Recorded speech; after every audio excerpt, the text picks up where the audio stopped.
The South Pole is more than penguins and endless snow. There's a hidden ghost world within it. Look, it's right here on the globe. Don't confuse Antarctica with the Arctic, which is at the top of our maps. Much smaller in size, and, let's face it, way less mysterious. The ice sheet covering Antarctica is about 1 to 3 miles thick, which is up to 16 Eiffel Towers stacked on each other. This massive blanket hides the true features and contours of Antarctica's land. We still don't know much about this mysterious continent, and it is ice and snow that are to blame. We still don't even know the true shape and size of this continent. Mapping Antarctica without some huge shovels is an incredibly hard task. But satellites learned to penetrate the ice with their cameras. And now we know there's actually an enormous, dramatic ancient landscape beneath the snow. The ghost of the past. About 90 million years ago, Antarctica was a much warmer place. It was actually a lush rainforest with tons of plants and probably teeming with life. It even had rivers flowing through it. Then the ice came. This happened about 34 million years ago, during the transition from the Eocene to the Oligocene, when our planet cooled significantly.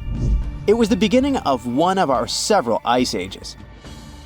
The land remained, but now was hidden under ice and snow that got thicker and thicker. To a regular eye, Antarctica turned into a white desert, vast, flat, and featureless. Time went on. This massive ice sheet moved around, smoothing and shifting the ground beneath it. Over the millions of years, it changed what the land looked like. Now, if we looked under the ice, it wouldn't hold any signs of the original South Pole, except for one place. In areas where the ice is especially thick and doesn't move much, like in East Antarctica, it has actually worked the other way around. It became like a super thick blanket that protects the land. Normally, things like wind or rain slowly wear away the ground over time, changing its shape. But since we have this protective ice blanket, it prevents these natural processes from reaching the stuff underneath. So, the ground stayed almost the same for millions of years, like it's been frozen in time. This special area near the Aurora and Schmidt subglacial basins has become the ghost of Antarctica's landscape. This place was barely touched even since it was first covered in snow 34 million years ago. This is a historical footprint, a place that can tell us what Antarctica's ground looked like before it became a freezing nightmare. As scientists peered under East Antarctica, they saw an amazing ghost. The traces of the rivers that were flowing there millions of years ago, various valleys, and some weird little islands, as well as 3 big chunks of land shaped like the letter U. Hey, what's that all about? You see, the continents on our planet are moving constantly, sliding along the red-hot lava mantle like cereal on milk. Over history, they came together and broke apart several times. Hundreds of millions of years ago, several continents were a part of one enormous Gondwana. Antarctica was one of them. It used to be one huge landmass. But when Gondwana broke apart, the poor continent got stretched by tectonic forces. Parts of land were pulled away from each other. Whoosh! And they got torn apart. And that's how we got these big chunks or blocks of land under thick layers of ice. In any case, scientists now want to explore this ghost a bit more. But to study it deeply, they need to actually drill down through the ice, like using a straw to get to the bottom of a thick shake. This will help them pick up some rocks and dirt from way below to learn more about the Earth's history and climate. Antarctica is the 5th largest continent in the world, approximately bigger than the entirety of Europe or Australia, competing with the entire South America in size. Aside from East Antarctica, we discussed there are several more regions: Antarctica Peninsula, South Pole, West Antarctica, and the Ross Sea. The continent is basically a frozen sandbox, and all its hidden, mysterious landscape is actually less explored than Mars's terrain. We only know for sure that without ice, it wouldn't just be flat and empty, but an entire world full of big mountains, huge canyons, and even fiery volcanoes. Some of these volcanoes are so huge that they peak above the layers of snow. In West Antarctica alone, there are at least 138 volcanoes, though only about 8 or 9 are active today. One of the craziest ones is Mount Erebus, the southernmost volcano and the tallest one on the continent, about 12,500 feet high. And deep beneath the ice sheet, this guy hosts incredible, beautiful subvolcanic caves. The temperatures there are warm enough for t-shirts. The Antarctic Peninsula, or Lesser Antarctica, looks like a bunch of mountainous islands deeply underground. It has newer volcanic rocks that are part of the Pacific Ring of Fire, which is like a giant circle of volcanoes and earthquake zones around the Pacific Ocean. The Greater Antarctica is a huge part, almost as big as Australia. It consists of East Antarctica and the South Pole. Beneath the ice, it's a place of rocks that have been around for a very, very long time, including the special zone we mentioned. You probably know that Antarctica is nearly devoid of humans. No wonder, with a mean temperature of about -46 degrees Fahrenheit. But even though this place is horrifyingly cold and deserted, life still clings on. You guessed it, in the underworld. In 2017, scientists found DNA traces of algae, moss, and even possibly unknown small animals in the deep caves. That means that even in such crazy conditions, there are still unique ecosystems thriving in little isolated warm pockets beneath the snow. There was another incredible find beneath Antarctica's Ross Ice Shelf, a lively ecosystem vibing within an underground river.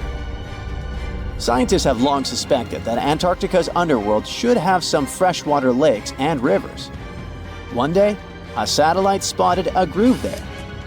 They decided to explore it and used a hot water drill to melt their way through the ice. As they reached the underworld, they dropped a camera into one of those hidden fresh rivers. And at first, they thought they'd find just some rocks or something. But instead, they stumbled upon hundreds of amphipods, tiny shrimp-like creatures. Little ones instantly swarmed around the lens. Shrimps blocked the camera and scientists couldn't check out what they wanted to. Pretty funny, but at least that means that there really is an important ecosystem deep within Antarctica. Now, they're gonna explore it. And all this is just the beginning of the mysterious underworld. Antarctica's snow also hides the deepest canyon on Earth under the Denman Glacier. Well, Mariana Trench is still the deepest point on Earth, but it's a part of the oceanic crust, geologically speaking. Also, in 1958, explorers found a huge mountain range under the ice, as big and tall as the famous Alps Mountains. The range stretched for about 745 miles with peaks as high as 1.7 miles. And all this magnificence is buried under tons of ice. Who knows what else we might find there? Antarctica holds about 60% of our entire planet's freshwater, which means it would be pretty bad if it melted. For example, there's this Doomsday Glacier, officially known as Thwaites Glacier. It's a huge ice formation, about the size of Florida, and it's melting right now. Every year, the sea levels rise by 4% because of it. If this guy melts away completely, the sea levels all around the world will increase by 2 feet, which might not sound like a lot, but it would be catastrophic for coastal areas. Luckily, researchers have found that even if its ice shelf were to collapse in the next 50 years, the glacier itself wouldn't retreat as quickly as they feared. It's still losing ice rapidly, but it would be quite a slow process. Recently, scientists made an astonishing discovery that might solve Stonehenge's mystery. They found something hidden deep within the DNA of Stonehenge's sarsen rocks, the huge monolithic ones, and it might reveal why our Neolithic ancestors designed and built this thing in the first place. Over the years, scientists have been scratching their heads trying to figure out where the huge sarsen rocks came from. For years, they believed they came from a quarry just 15 miles away from the site, known as Marlborough Downs. At this site, they found similar minerals to the ones that make up the sarsen rocks, But it turned out there was more to this story than they thought. The understanding of how Stonehenge was built is always changing. Scientists need to really travel back in time to uncover its mysteries. Where did the rocks come from? How were they carried? Why was the site built? You see, the Stonehenge site, located at Salisbury Plain in England, is made up of two main types of stone. There are the super heavy sarsens and the lighter and smaller bluestones. The sarsens each weigh about 25 tons. That's as much as 3 African elephants stacked together. The heaviest sarsen stone, called the heel stone, weighs 30 tons all by itself. Together, the sarsens make that iconic outer ring circle. Inside that circle, that's where you'll find the bluestones. The naming might seem a bit misleading since they're not really blue. They have a bluish tinge to them when they are freshly broken, hence the name. These smaller rocks probably came from the Preseli Hills in southwest Wales, which is about 150 miles away from Stonehenge. They're a bit lighter than the sarsens, but still pretty heavy. The altar stone, which is classified as a bluestone, is the heaviest one, weighing around 6 tons. Its original location still isn't known for sure. To figure out where a rock came from, scientists first have to study their composition. This is like checking the rock's DNA. Then they cross-reference the structure of the rock with minerals in the soil to see if it's a match. Most of the sarsens we see around southern England are actually made of a type of sandstone known as silcrete. Think of silcrete as sand that's been hardened by underground water processes over millions of years. This process mostly happened during a period called the Paleogene, about 65 to 23 million years ago. These sarsen rocks didn't form in one big slab, but in patches, like nature leaving little rock gardens all over the place. Scientists reason the sarsens spread out randomly, forming in isolated pockets. Over time, many were buried under layers of clay and chalk, which helped preserve them. When ancient builders were on the lookout for materials, these sarsens must have looked perfect for something impressive like Stonehenge. Actually, sarsens have been used in everything, from Roman villas to medieval churches, and even in things like road curbs and old field walls. One could say these rocks were the it material for ancient builders, and continue to be popular even into more modern times. This fact made scientists start wondering that maybe not all sarsen stones that were used to build Stonehenge came from the same place. They've identified sarsen sites all over the UK, in places such as Oxfordshire and Kent. After hundreds of years of studying the sarsens, geologists finally had the right type of technology to determine the origin of the stones. Now, I wish I could tell you that it was some undisclosed location very far away from the site. But, as it turned out, the sarsens were originally from Westwoods, the forest near Stonehenge.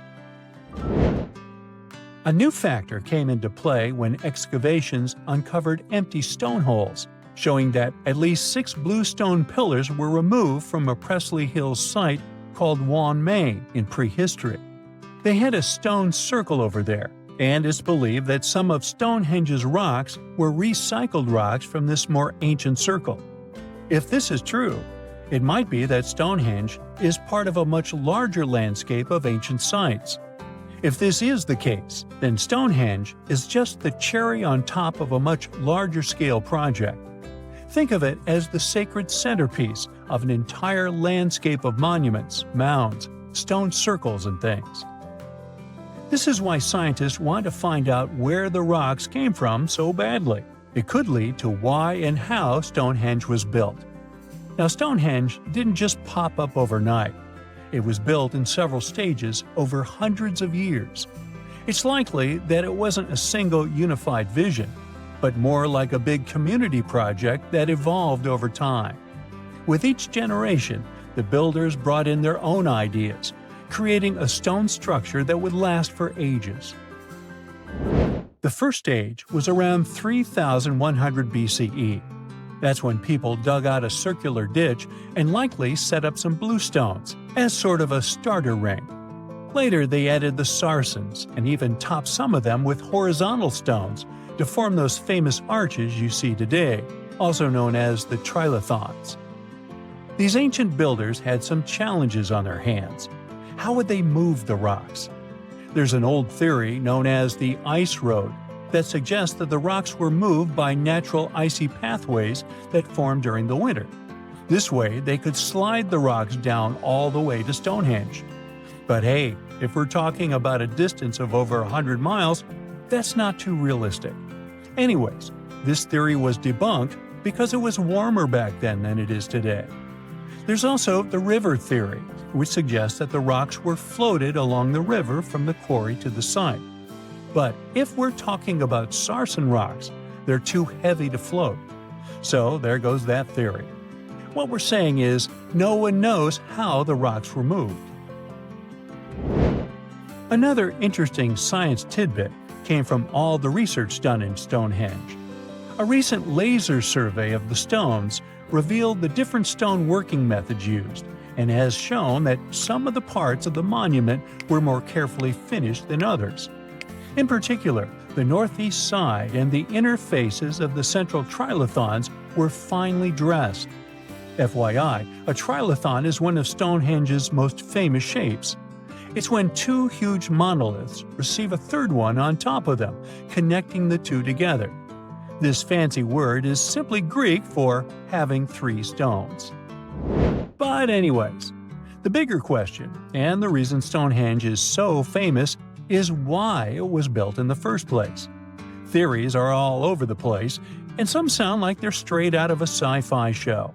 So here's a rundown of the most popular ideas. There's, of course, the solar calendar theory. This one supposes that the stones are aligned with the movements of the sun, especially during the summer and winter solstices.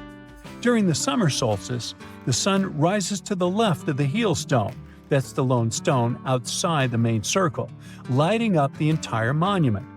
Some say it's the ancient version of a calendar, marking the year's longest and shortest days. Some archaeologists think Stonehenge might have been an ancient healing center.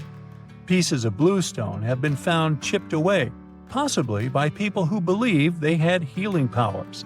The theory goes that people traveled from all over to come to Stonehenge in hopes of a cure for whatever was ailing them. There's also some speculation that Stonehenge was the place to be. Think of it as an ancient gathering spot. Some evidence suggests that communities from distant areas traveled to Stonehenge for gatherings, feasts, and ceremonies.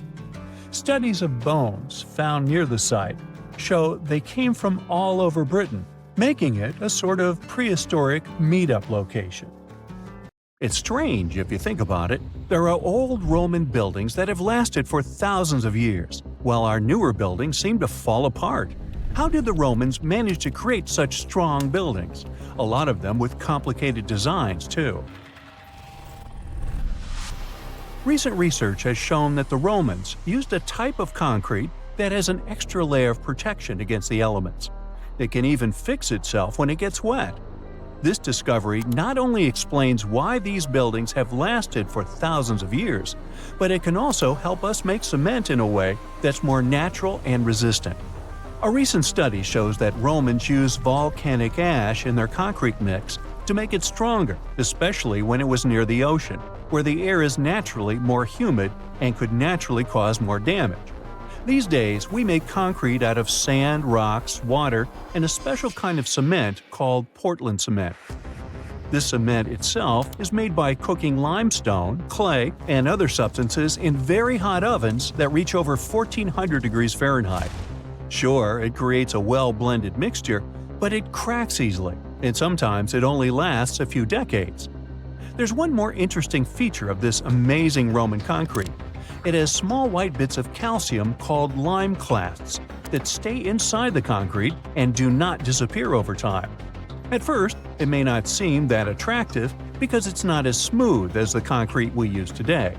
And for many years, specialists used to think that having small pieces of lime in concrete was a bad thing because they thought it made buildings less resistant. But researchers found out that these tiny pieces actually help the concrete fix itself. I wish I could fix myself that easily. They discovered that when the concrete got cracks, it seemed to magically fill them with a substance called calcium carbonate, found in the lime clasts. The Romans made their concrete by mixing sand, volcanic ash, and burned limestone together and adding water. This is called hot mixing. When the water and lime mix together, they have a chemical reaction that makes the mixture get very hot, up to 200 degrees Fahrenheit. This also causes those tiny pieces of lime to form. Now, this concrete can get cracks, and when water, rain, or seawater gets in, it makes the calcium in the concrete dissolve. The calcium then sticks to the cracks and makes them close up, kind of like a scab. Of course, researchers had to test this method, and they made concrete as the Romans did. Shortly after, they cracked it here and there.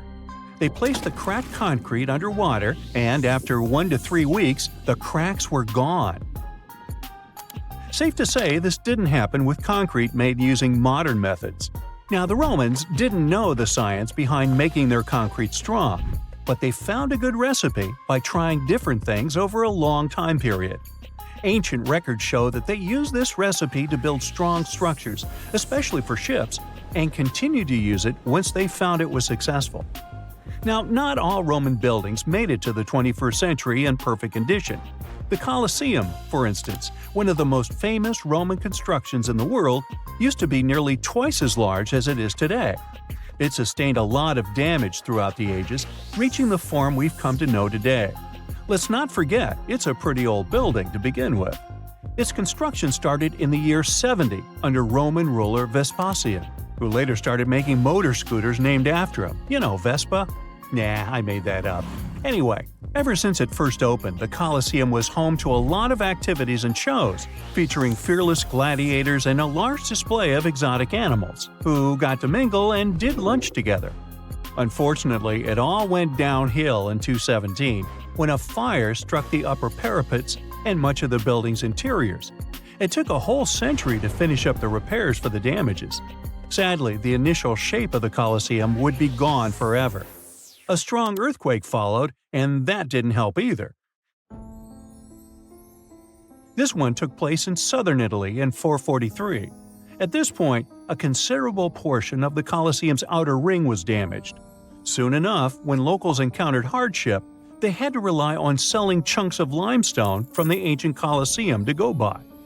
Another earthquake came in 1349, which gave the Colosseum its most devastating blow.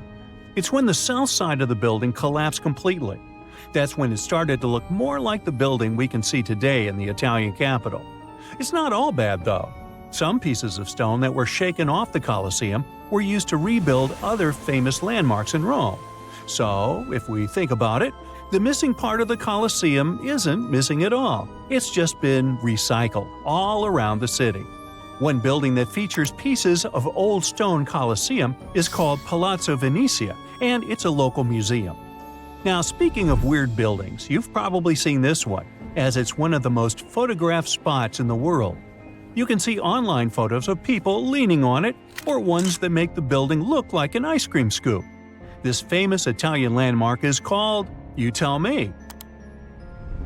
Yep, the Tower of Pisa, and it looks like it's seconds away from collapsing to the ground. Now, should you ever want to visit, you'll need to head over to this Italian city with the same name, Pisa, near the Square of Miracles.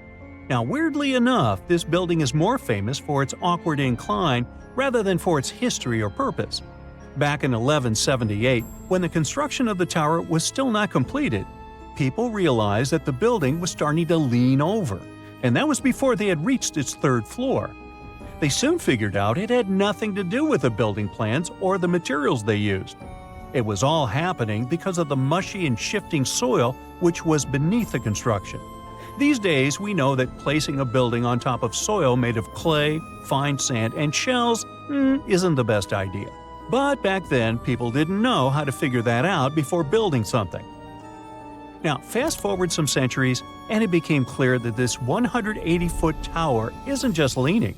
It is falling, and at a considerable rate of about 0.08 of an inch per year. Well, that may not sound like a lot, But multiply that by hundreds of years and, well, just look at the pictures and you'll understand. This leaning tower is more than 16 feet off its axis in the present day. So how come it hasn't fallen over altogether? Well, because of physics mostly. Its center of gravity continues to be located within the base of the structure, so it's pretty grounded. It's also been continuously watched over by local authorities to make sure they protect this unique building for as long as possible. The Pantheon is another great example of the way Romans understood architecture. It's also located in Rome and was initially built as a temple. The construction itself was made from concrete with different thicknesses and has an interesting shape too. Back in the day, Romans believed the Earth was like a disc, which was covered by a dome-shaped sky. So they modeled the Pantheon sticking to this idea. Light comes into the temple through a hole in the dome, shining down on the floors and walls, showing the movement of the sun. It's also one of the best-preserved ancient Roman buildings. It's no wonder many other buildings have been made to look like it.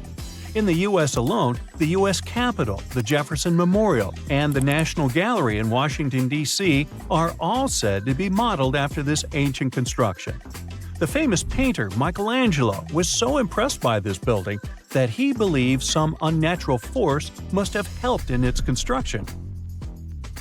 The place where it stands is also very special because of the story behind it. Legend has it that the founder of Rome, Romulus, was lifted to the ancient Roman higher spirits on the wings of an eagle from this exact location. Apparently, it was a talon show. Get it? Talons? Eagles? Okay, gotta go. The story of Pompeii is complete chaos as is, but to add a little fuel to this fire, we dug up some groundbreaking facts, and I mean that quite literally. Hear me out.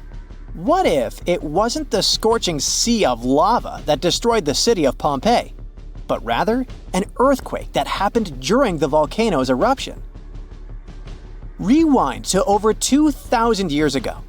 The year is 79 BCE. It was around 1 o'clock in the afternoon when Mount Vesuvius decided to erupt. Pompeians were going on with their normal daily routines when lava started taking over. The flow of lava was so quick that most people didn't have anywhere to run. The disaster took the lives of around 2,000 people. The lava covered most of the city, which then turned everything to ashes. Pompeii was only discovered during the 16th century of our Common Era, when an architect commended a dig to divert a river. It's a very well-studied site nowadays, but something unusual recently caught the researchers' attention. Scientists were excavating a site called the House of Painters at work. They were examining a couple of skeletons when they saw something weird. The skeletons probably belonged to two men around the age of 50.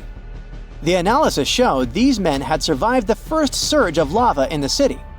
But they didn't make it out due to this second unexpected part, the earthquake. The men probably took shelter at the House of Painters at work, but the walls crumbled down when the earthquake hit. The men were found in a protective posture, like they were trying to shield themselves from something that was going to fall above their heads. Plus, these skeletons were not found under the layer of volcanic ash, but on top of it, proving that they really did survive Vesuvius's sea of lava. It turns out this is not as rare as it seems. A volcanologist explained that the seismic activity during the eruption really made things worse in Pompeii. He said that this seismic chaos probably influenced the desperate choices of a lot of Pompeians in their final moments. This is not the first time the world heard of a possible earthquake in Pompeii. A guy named Pliny the Younger, who escaped the disaster and witnessed the whole thing, beat these scientists to it in his famous letters. Pliny the Younger was a lawyer and an important person back in ancient Rome. He was an eyewitness to the whole Pompeii disaster, and he wrote in one of his letters that the eruption was followed by a trembling of the earth. Researchers do agree that something never added up. Pompeii is known to have really well-preserved skeletons since the ashes kind of played an important role in preserving them. But the buildings were in horrible shape, making it hard to reconstruct the entire city as it once was. Pompeii was indeed one of a kind. It was one of the most vibrant and lively cities of the ancient Roman Empire. The city was huge. It could have been home to as many as 30,000 people in its heyday. The House of Faun, for example, was a clear example of how rich Romans lived their lives in Pompeii. It was a huge house that even had 2 gardens inside, taking up the entire block. They looked like they were made of white marble, but it was actually painted stucco. It was clear to researchers that only aristocrats lived there. Then there was this famous forum. This is where most of the administrative part of the city life happened. It was made up of a lot of different buildings, like the Basilica, a hotspot for political and civil meetings, the Macellum, which was a market, and several temples. If we were visiting this back in the day, we'd see a bunch of men dressed in tunics.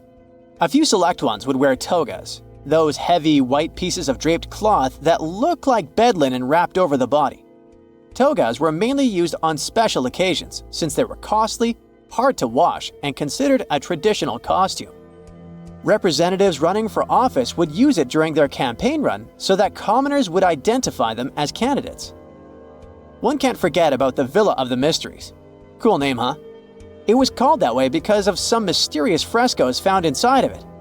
Modern-day archaeologists still haven't figured out what the scenes painted are trying to depict. Probably some type of ritual or ceremony. By the way, a villa is simply a large suburban Roman-style house. It's not necessarily a super posh place where the rich and beautiful live. It's usually located on the outskirts of town, near the city's walls.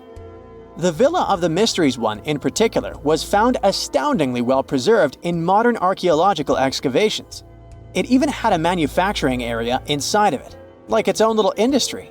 It was common for richer Romans to own big farmlands, like olive gardens, for example. So they would also build a processing station inside their villas to extract the oil and package the whole thing. The amphitheater was where some of the richer men paid to put on gladiator fights for the rest of the town. It was built around 70 BCE, and it was one of the oldest amphitheaters of the world. It was even older than the Coliseum in Rome. This huge building could fit around 20,000 spectators at once. The seating was arranged by social class, so you could easily spot who was a member of the nobility. And in case you're wondering why it was shaped like a weird egg, it's because that was the shape that allowed for an unobstructed view wherever you were in the crowd. As every other Roman city, Pompeii also had some famous baths. Since not every house had access to plumbing back in the day, most people didn't shower in their homes. That's why so many Romans would use public baths, usually at the end of the day, to clean themselves. But make no mistake, this wasn't just a place for bathing, it was a cultural hotspot. The baths were made up of many different rooms. The first one was like a locker room, where people would keep their clothes and personal belongings. This is where the upper and lower classes mingled together. Someone's class could easily be identified by their clothes and jewelry. The amount of gold and silver worn back in those days is nothing compared to what most people wear today. Usually, the rich folks would leave someone to take care of their belongings while they went and took their bath. Because yes, it could happen that stuff went missing while chilling and relaxing. The big focus on self-care nowadays was already a thing for ancient Romans.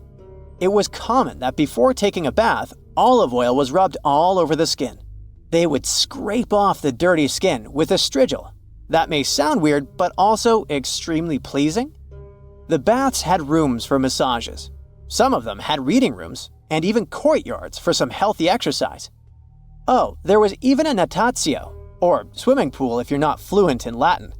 After all, it was the Romans that said, a healthy body is a healthy mind. The bakeries. Bread was one of the main components of Pompeian diet, so much so that there were around 30 bakeries in the city. Bread was freshly made from scratch every day. In a special area of the shop, the corn or wheat was ground, and mules would circle around to keep the mills going.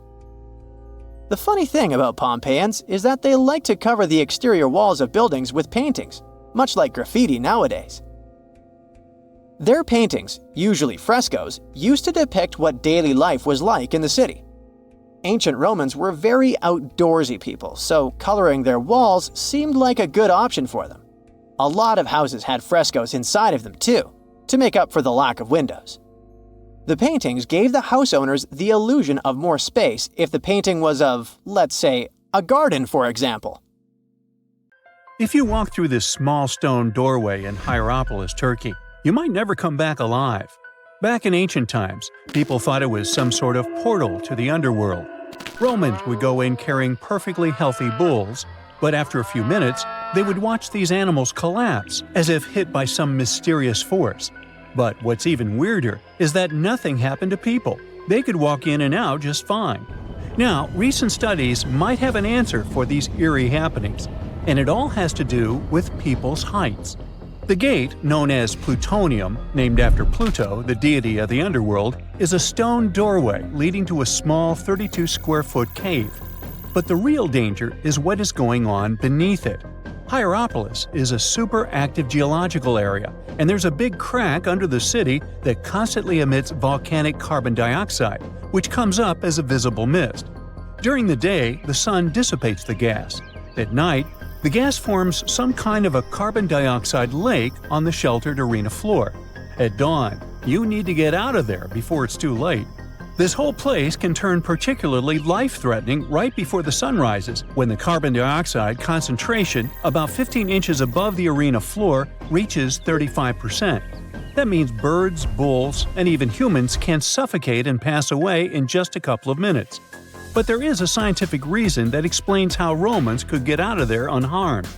The carbon dioxide concentration drops quickly with height, so animals perished while their handlers, being taller and standing up, could walk out and breathe safely. Most people can't stay inside the Begarn fort after sunset. This 16th century fort, located about 146 miles from Delhi, is known as one of the most haunted places in India. During the day, the area is bustling with visitors who can walk through the main gate of this once grand fort city and check out the ruins of temples and palaces. But they will also see this big sign at the gate that dramatically warns everybody that all access is strictly forbidden after dark. That's probably because at night, according to locals, women can be heard screaming and crying in that place, along with the sounds of bangles breaking and strange music. Others have reported seeing shadowy figures and flashing lights among the ruins, or even smelling a strange perfume floating around. Yawata no Yabushirasu is one of Japan's most restricted forests, located in Ichikawa. The forest itself is a small area, covering just a little more than 40 square yards, and it is mostly a thick patch of mosu bamboo. Its location next to a parking lot and modern buildings makes it seem less intimidating, but don't be mistaken by its appearance. Since at least the 19th century, people have said that anyone who enters this forest is bound to disappear and never be seen again. So, as soon as you arrive, a sign near the forest tells you about its history and the curse believed to be linked to it. Some rumors suggest the creepy presence of an ancient samurai lord walking around. Other legends say that the forest hides a bottomless pit filled with poisonous gas. Whether these stories are true or not, today, the area is enclosed by stone walls, and entry is still strictly prohibited. In a valley called the Dark Entry Forest in Connecticut, you will find Dudleytown, but you definitely shouldn't go inside.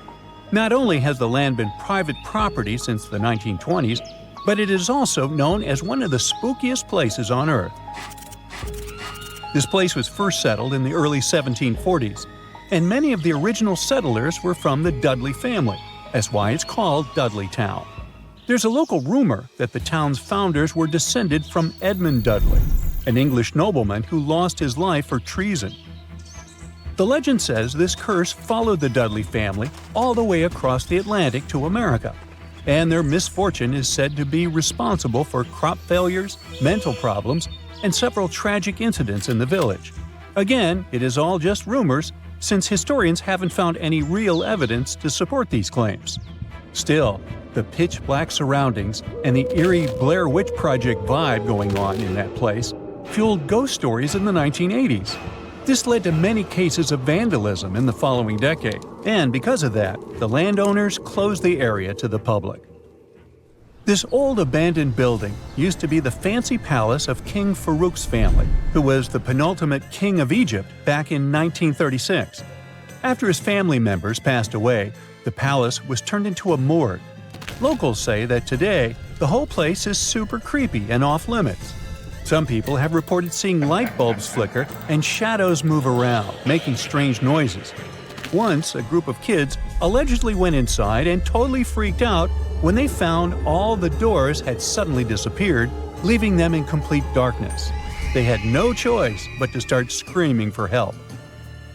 This Hawaiian island has been off-limits to people for over a century.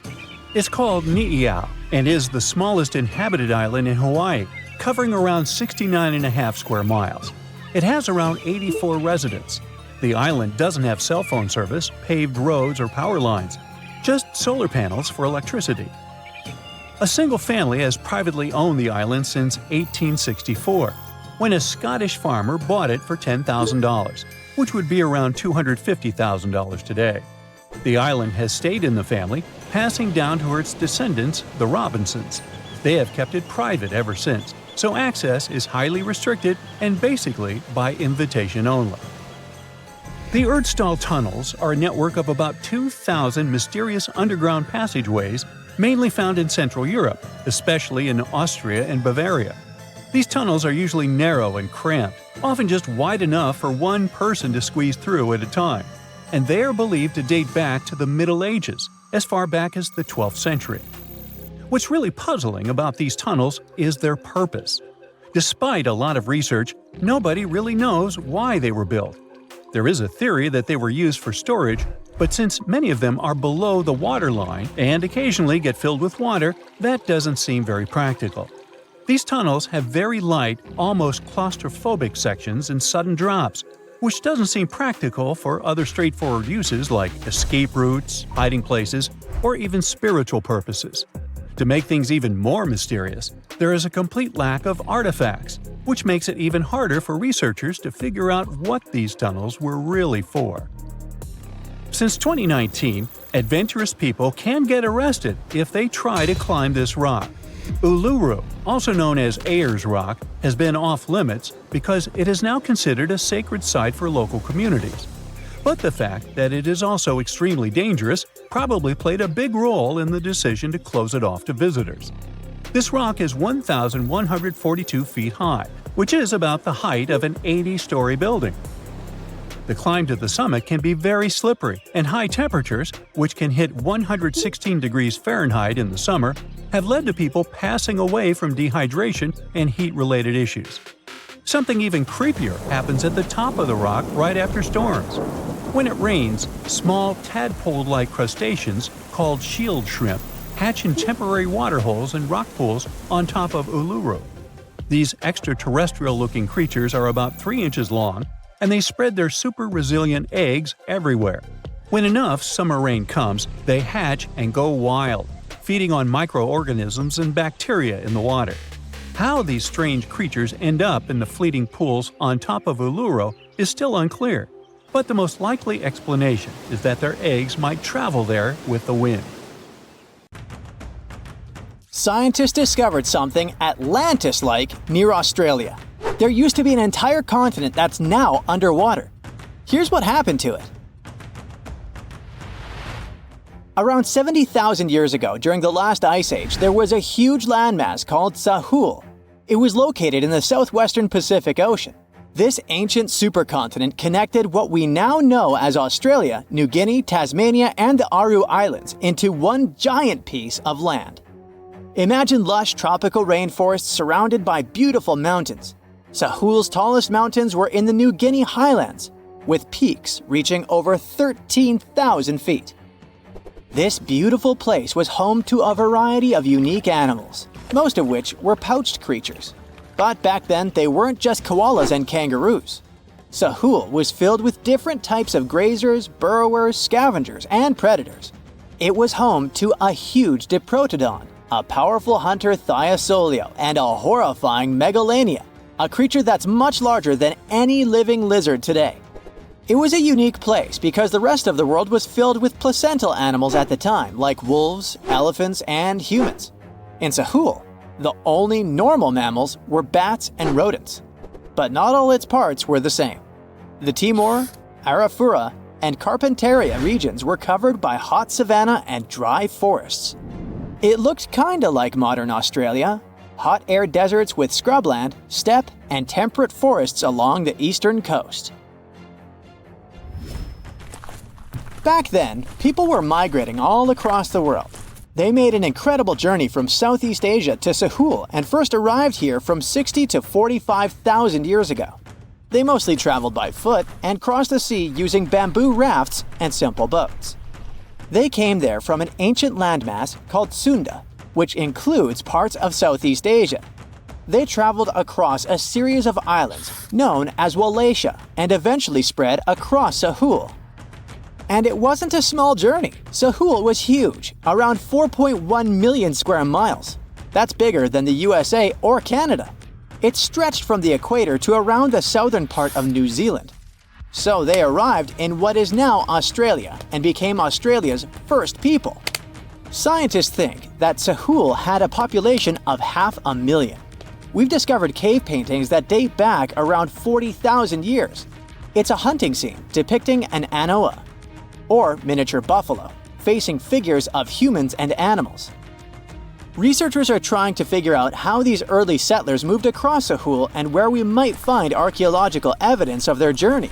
To do this, they created a landscape evolution model. The simulation showed how Sahul changed between 75,000 and 35,000 years ago. It showed potential migration routes and archaeological sites. Humans likely traveled along coastlines and rivers. But how did Sahul get submerged off the coast of Australia, similar to the mythical Atlantis? During the last ice age, much of the Earth's water was locked up in large ice sheets and glaciers. The sea levels were much lower than they are today. After that, the global temperatures increased. The ice sheets melted and the sea levels rose, flooding the land bridges that once connected different parts of Sahul together. About 8,000 years ago, New Guinea separated from mainland Australia, and then, about 6,000 years ago, Tasmania did the same. We still can explore the underwater parts of Sahul thanks to new technology. Divers explore and collect samples directly from the ocean floor. Underwater drones can go to places that are too deep or dangerous for humans to explore. And with sonar mapping, scientists use sound waves to create maps of the ocean floor. It's like using an echo to see what's underwater. The sound waves bounce off the seabed and come back, helping us create a picture of what it looks like. Deep underwater, archaeologists have found stone tools and other artifacts. They also discovered fossils of animals like Diprotodon and Thylacoleo. By studying the underwater terrain of Sahul, they learned about the ancient rivers, lakes, and coastlines that existed during the Ice Age. But Sahul isn't the only underwater continent. Sahul isn't the only hidden gem of Southeast Asia. Take Sundaland, a place made up of Sumatra, Java, Borneo, and some other islands. This place was crazy huge during the Ice Age, but now almost fully underwater. Almost, but not entirely. The parts above the ocean are teeming with life. If you like birds, check this place out. It has almost a fifth of the world's bird species. You can spot colorful birds like the Java hawk eagle and the Bali starling among the lush forests. It's also a home to a fourth of Earth's fish species. Sundaland's waters are a haven for marine life, even the most exotic animals like the Asian arowanas. It's also a treasure trove of flowers. That's where you can find Rafflesia and Titan arum, the world's largest flowers. This makes it very similar to Zealandia. Zealandia is a long, narrow piece of land about half the size of Australia. It broke from Antarctica about 100 million years ago. Just like Sundaland, it isn't fully underwater. 7% of it stayed above sea level. This sticking out little piece is what we now call New Zealand, along with Stewart Island and some smaller islands. These pieces of Zealandia are lush and warm. They're packed with volcanoes, mountain ranges, beautiful natural geysers, and hot springs. Local people, Maori, use these hot springs for cooking. People place corn, eggs, and vegetables in baskets and lower them directly in the hot springs. Sometimes they cook food in a pit oven using heated rocks. Another hidden world is known as Argoland.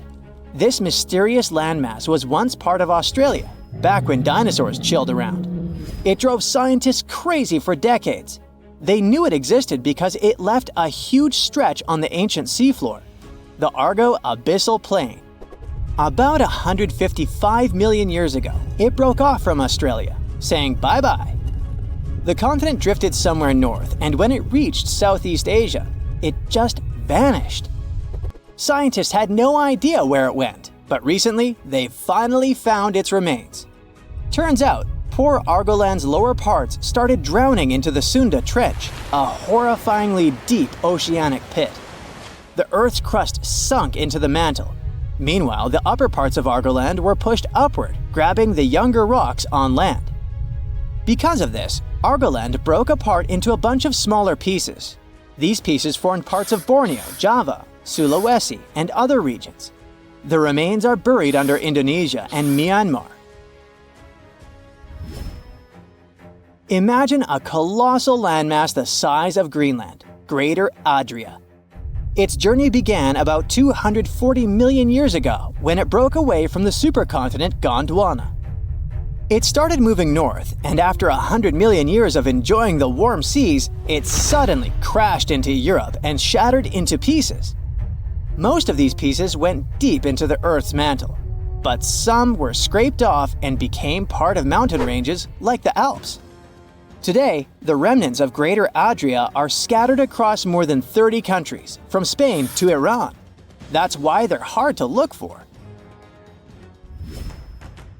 Seychelles was also once part of Gondwana. Yep, these idyllic islands are sitting atop of the ancient continent. We know a lot about it because of its fascinating granite outcrops. 100 years ago, Alfred Wegener discovered continental drift, but no one believed him. These granite outcrops helped him prove that he's not crazy and that tectonic plates really are moving. The Seychelles broke off from India and Madagascar and eventually became a sad loner in the Indian Ocean.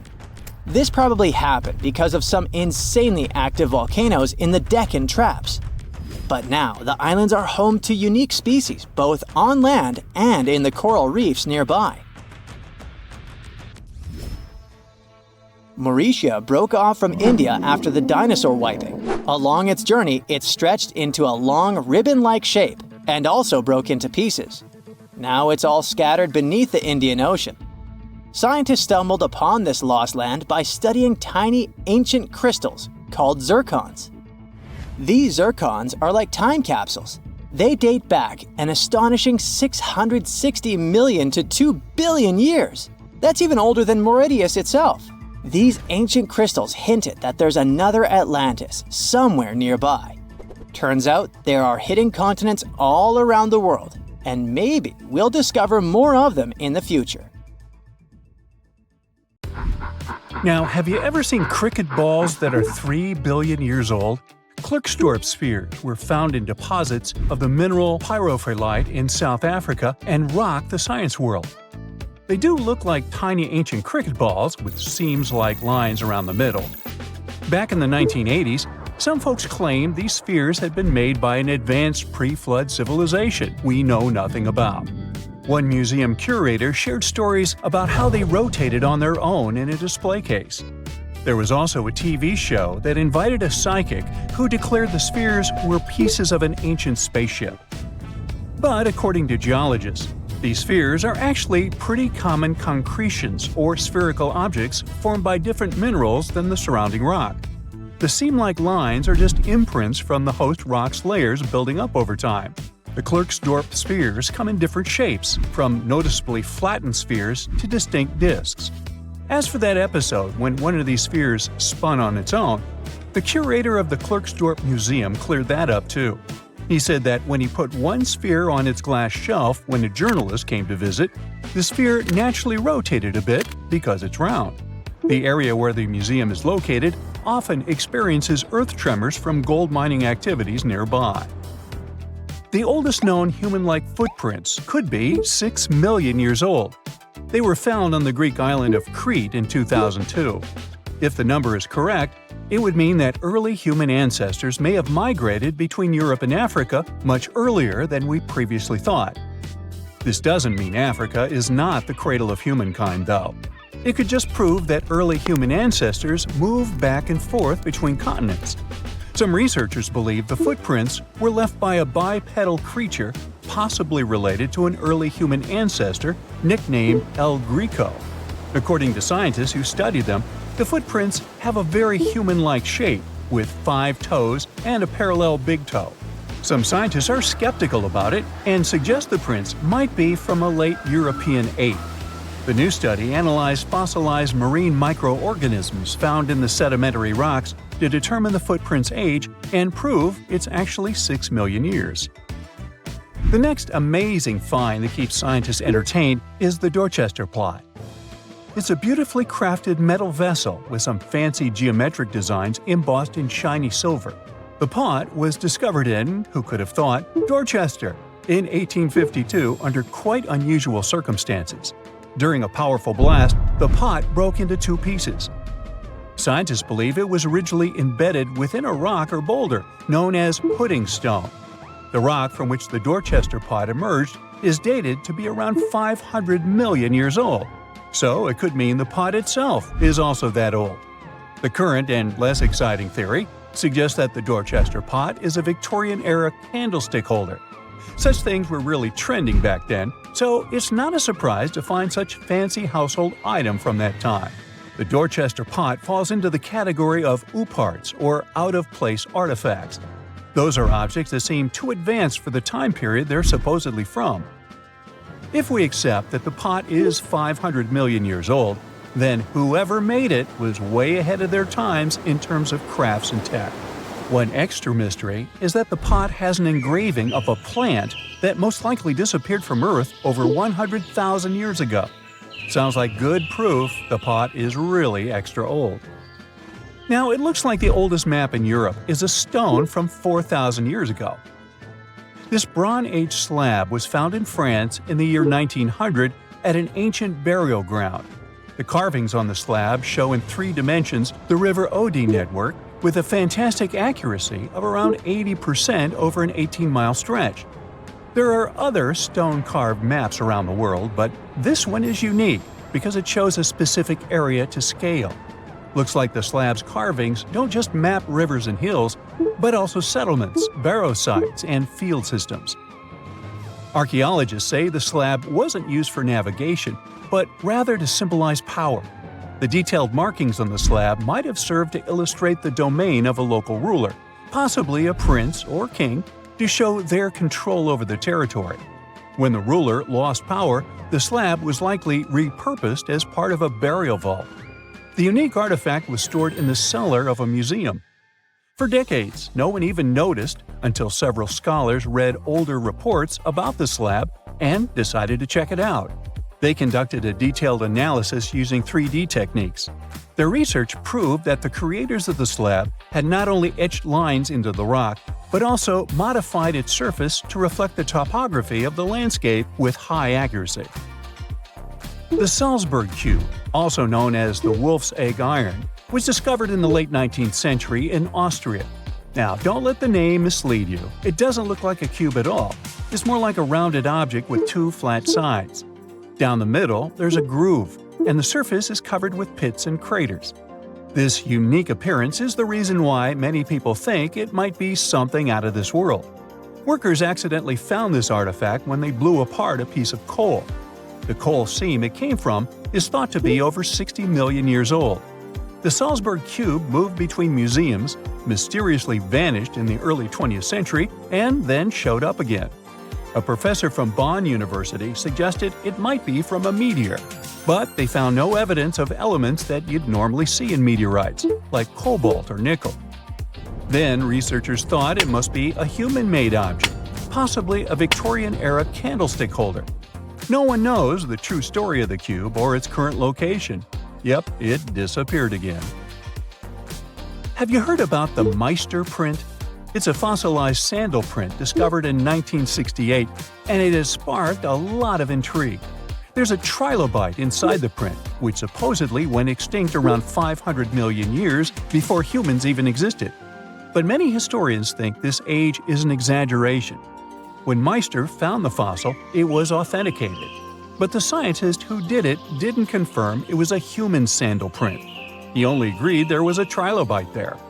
When another scientist visited the site, he found a 6-inch impression he believed was from a child's moccasin. But the footwear seemed to be new. So, could it be evidence of time travel? Proof that humans existed millions of years earlier than we thought?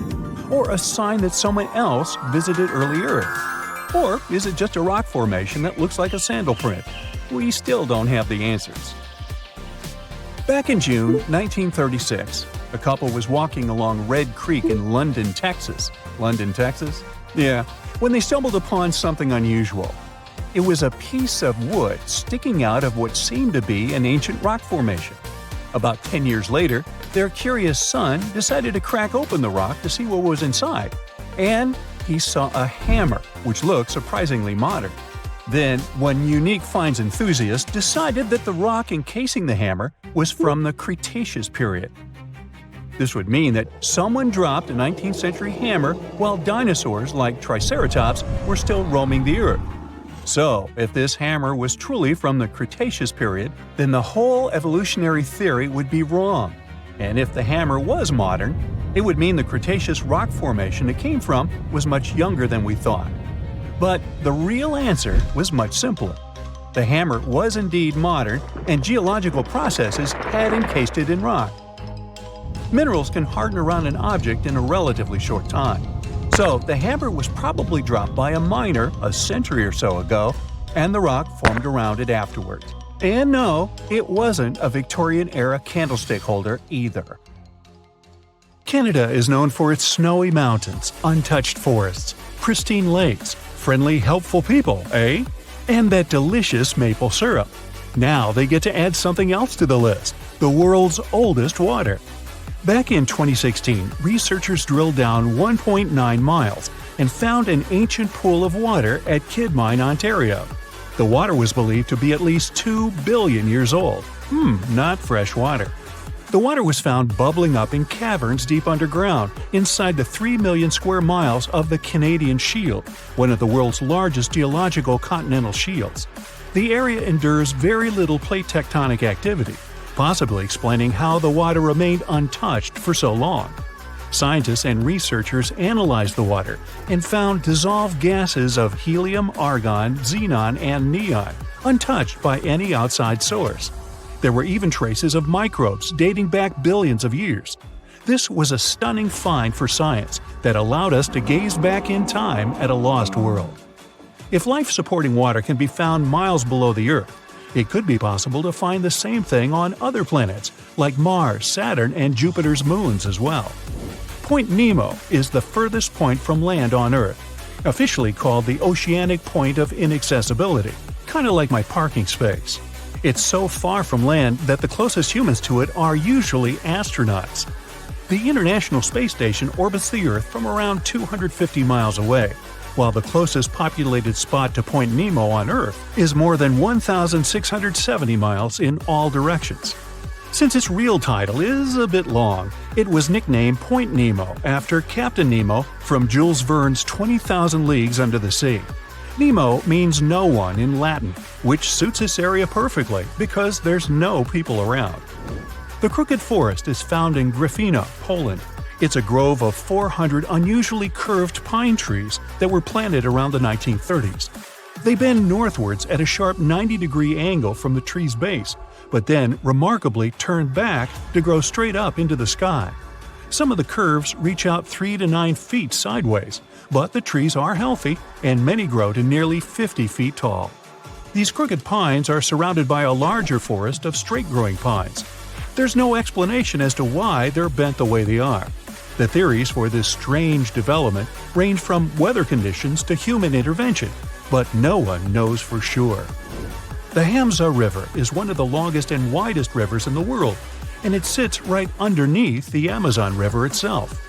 At a depth of 2.5 miles, this river flows a little more than a trickle compared to the Great River above it. The push of the Amazon River's water into the Atlantic is around 35 million gallons per second, while the Hamza only manages 1 million gallons per second. Either way, there's no choice but to go with the flow. Around the same length as the Amazon itself, 3,700 miles, it's the width that stunned the science world. It's 125 to 250 miles wide, compared to the Amazon's width of about 1/2 mile to 60 miles wide. The Cave of Crystals was discovered in 2000 when miners drained water from a zinc mine in Chihuahua, Mexico. The state, not the dog. What scientists found was an enchanting cave filled with colossal gypsum crystals that were larger than 33 feet and over 3 feet wide.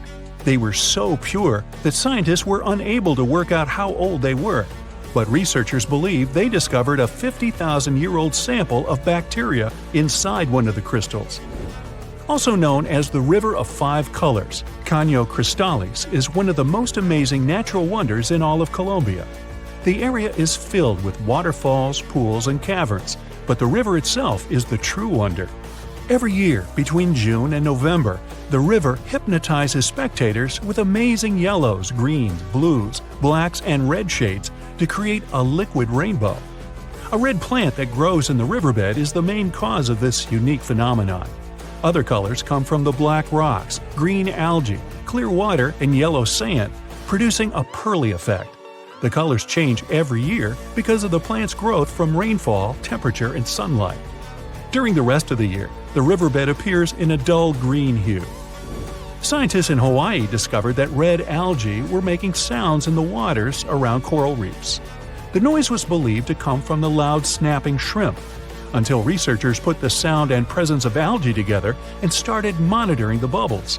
As the algae use photosynthesis for food, they produce tiny bubbles that collect on their surfaces. When the bubbles separate off the plant, they make a ping or popping sound. Reefs can be smothered and suffocate if they're covered by too many algae. Discovering that photosynthesis makes a sound could be useful for the reef's preservation. The algae could provide early warnings for scientists, so they can stop these vulnerable areas from being overrun. After heavy rains and seismic activity hit Kenya's Great Rift Valley in March 2018, a vast chasm expanded across the land. The rift measured quite a few miles long and was over 50 feet wide in some parts. Essentially, it was tearing Africa in two. Africa sits on two tectonic plates, the Nubian and the Somali plate. Deep below Earth's surface, driven by the active mantle, the plates are being pulled apart. This creates the huge, extraordinary rifts we see on the surface.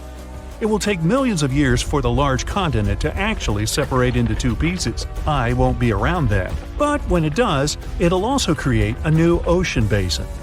The Eucalyptus deglupta thrive in the tropical forests of Indonesia, Papua New Guinea, and the Philippines, and they're like something straight out of a video game or fantasy movie. Growing up to an enormous height of 250 feet in its native environment, this one-of-a-kind tree has bark that displays green, bright blue, orange, purple, and red streaks as it ages, kinda like me. As strips of bark fall away, the tree's colors change, and the bright green inner bark is revealed. Off of the beautiful island of Mauritius in the Indian Ocean, there's a spectacular view that has to be seen to believe. You'll need to hop on a plane to get a bird's-eye view, though. What looks like an underwater waterfall is actually sand from the shores being pushed off of a high coastal shelf by ocean currents. It falls all the way into the deep dark depths of the ocean on the southernmost tip of the island. Most of the ocean waters around the island are only 26 to 490 feet deep, but this deep plunge drops down a few miles, creating the illusion of a waterfall. This oceanic shelf didn't exist a few million years ago, but seafloor spreading has created this quite recently. The walking trees of the Amazon are one of the most unique and puzzling ways plants move to get to the perfect spot for everything they need. These trees walk by allowing the new roots to replace the older ones while searching for more sunlight in the dense forest. As the roots fix themselves into the new soil, the tree bends towards the new roots, leaving the old roots to slowly rise. Traveling to a new place with better sunlight and more solid ground can take a couple of years. This is because they only move around 0.8 of an inch a day, or around 65 feet a year. Now you can just imagine this going on in your front yard. You plant the tree here, and next year it's all the way over there. Ah well. Down in southern Costa Rica, 300 stone petrospheres are dotted all over the forest. Some weigh as much as a bowling ball, while others can be up to 15 tons. Their purpose and how they were made so long ago are lost to us. Discovered in the 1930s, a lot of them were removed and transported around the world. It wasn't until the 1970s that we began to preserve and protect these stones. While the stones are mostly a mystery, archaeologists know they're made from granodiorite rock, similar to granite. If they were carved by a civilization, their near-perfect shape must have been made by chiseling away with small stones. Ethiopia's Danakil Depression is an environment that looks like it belongs on another planet. Filled with lava pools, bright neon-colored hot springs, and vast salt flats, it's also the contender for the hottest year-round temperature of 93 degrees Fahrenheit. Poisonous gases fill the area with hot springs filled with acid. Worse, it only receives up to 8 inches of annual rainfall. It's also one of the lowest places on the planet, at 410 feet below sea level. No wonder it's one of the most inhospitable places on the planet. Hey, sounds great. No crowds. Let's go. The most exciting accidental discovery I've made in my life was a $10 bill in my old winter jacket. Some folks are luckier though, as they find underground cities from centuries ago or make inventions that turn them into millionaires. Velcro was invented after a routine walk in the woods. Kellogg's cornflakes were inspired by a chipped tooth, and Play-Doh saved a business empire from falling by chance. Back in 1998, electrical engineer John Williams found something that looked like an electrical plug sticking out of the ground. He started digging and noticed that it was stuck in a small rock. He found it in a rural location in North America, far from civilization, industrial complexes, airports, factories, and electronic plants. This piece of electronics embedded into a solid granite stone got the nickname Enigmalith and a price tag of $500,000. Some scientists are sure it's a big hoax and not a souvenir left by some visitors from space, as Williams claims. But the finder of the rock wanted to prove that it was a real piece of ancient technology, some sort of an electrical connector. If it's not a hoax, then this little find could be proof that humans, or some other civilization from the past, were way more advanced than we ever thought. They must have managed to invent a way to transmit electricity long before humans in the 19th century. He offered scientists to take a look at this find and establish what it really is without breaking the rock open, but there were no takers. Williams consulted an engineer and a geologist, and both confirmed there were no traces of glue on the electronic component. It hasn't been welded either, so it must be as old as the rock, which is around 100,000 years old, according to geological analysis. Dr. John Kellogg had a philosophy of biological living with regular exercise, massage, plenty of water, zero bad habits, caffeine, and no meat. At the end of the 19th century, he looked over a health institute in Michigan. He once whipped up a mix of flour, oats, and cornmeal. He thought that by baking whole grains at high temps, they'd be easier on the stomach and healthier overall. He baked the mix twice and first made cookies, but a patient chipped a tooth on that version. Then he decided to break it into small pieces. It's hard to pinpoint exactly how Kellogg cornflakes came to be, with so many versions of the story floating around. Kellogg's wife, Ella, and his brother Will both claim they played a role in creating the flakes, along with several other family members and sanitarium staff. The company lore says that it all went down one night in 1898, when some wheat-based cereal dough was left out too long, fermenting in the process. When rolled out thin, the slightly moldy dough turned into these perfect large thin flakes that got all crispy and yummy in the oven. Over the next few years, Will Kellogg kept tweaking the recipe and realized that corn, not wheat, made even crunchier, tastier flakes. His brand, Kellogg's Corn Flakes, has grown into a multi-billion-dollar company. Swiss engineer Georges de Mestral once went for a walk with his dog and came back with a concept that would later go to space.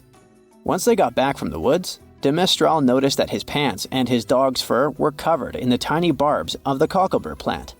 He examined the burrs under the microscope and noticed that they were shaped like tiny hooks that stuck to loops on clothes and fur. He decided to recreate that natural tech to design an extra strong fastener, one with many practical uses. He was testing different materials for his invention for so many years and finally settled on nylon. He also needed to design a special type of loom that could weave the fibers in the right size, shape, and density. It took de Mestral a total of 14 years until he introduced the world to Velcro, which means velvet and hook in French. De Mestral was hoping his invention would replace the zipper on clothes, but the fashion world found Velcro cheap-looking and unattractive. But NASA didn't think so, and used Velcro for astronaut spacesuits and helmets in the 1960s. Now, Velcro is used everywhere, from footwear to toys to airline seat cushions. Before the middle of the 20th century, most homes were heated with coal. It left soot throughout the house, which was especially visible on wallpapers. Coutal Products was the largest company that sold wallpaper cleaner, but in the 50s, more and more people switched to gas, oil, and electricity, and the sooty buildup problem was mostly solved. The owner of Coutal Products was trying to save his business. Meanwhile, his sister-in-law read that wallpaper cleaner could be used to make holiday decorations. She worked as a nursery school teacher, and modeling clay was pretty hard for her students to handle, so she decided to test this material for molding into different shapes, and it works out just fine. She told her relatives about the discovery and suggested a name for it: Play-Doh. The Coutal company was about to go bankrupt, so it was a great alternative for a new business. Soon enough, Macy's and Marshall Field got interested in the new toy and started selling it. Play-Doh was originally only in one color, white, but soon expanded to red, blue, and yellow. They also made several changes to the original recipe, but the mixture is still mostly the same as when it was used to clean wallpapers. An urban legend says that if you take all the Play-Doh compound ever made and put it through their Fun Factory playset, you'll get a snake that will wrap around the planet 300 times. A man in Turkey was renovating his home when he knocked down a wall in his basement with a sledgehammer. He found a tunnel behind the wall that led to an ancient underground city. The tunnel led to more tunnels and then halls and chambers. It turned out to be a whole underground complex with 18 stories and without a single inhabitant, abandoned a long time ago. It was the city of Derinkuyu, built thousands of years ago, a home for up to 20,000 people. Whoever built it had great skill, and it's rather easy to build tunnels out of the soft rock, but cave-ins are a big risk. None of the floors at Derinkuyu have ever collapsed. The city had a complex ventilation system with over 15,000 shafts. The upper levels had the best ventilation and were used for living and sleeping quarters. The lower levels were mainly used for storage, but they also had a dungeon. In between, there were room for domestic animals, a school, a convent, and small churches. John Martin, a forestry professor, was out exploring a forest in Wisconsin one night. He was shining a UV flashlight up into the canopy to spot lichens, fungi, plants, and frogs that glow under the UV light. Then, suddenly, he heard a flying squirrel chirping at a bird feeder, pointed the flashlight at it, and saw it light up pink.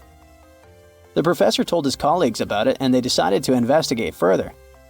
They checked out some flying squirrel skins at museums to see if this pink glow is a common thing among them. It turns out that almost all of the flying squirrel specimens they looked at had the same pink fluorescence. Non-flying squirrels didn't glow at all. Other animals with fluorescence, like puffins and chameleons, glow blue under UV light. The only other mammals with fluorescent fur are around 20 species of opossum. They live in different ecosystems and have different diets. The only thing they have in common with flying squirrels is that they're all active at night. And regular squirrels prefer sunlight. There's enough ultraviolet light in low-light conditions, and nocturnal animals need UV vision. So the pink glow might have to do with nighttime perception and navigation, especially in cold and snowy conditions.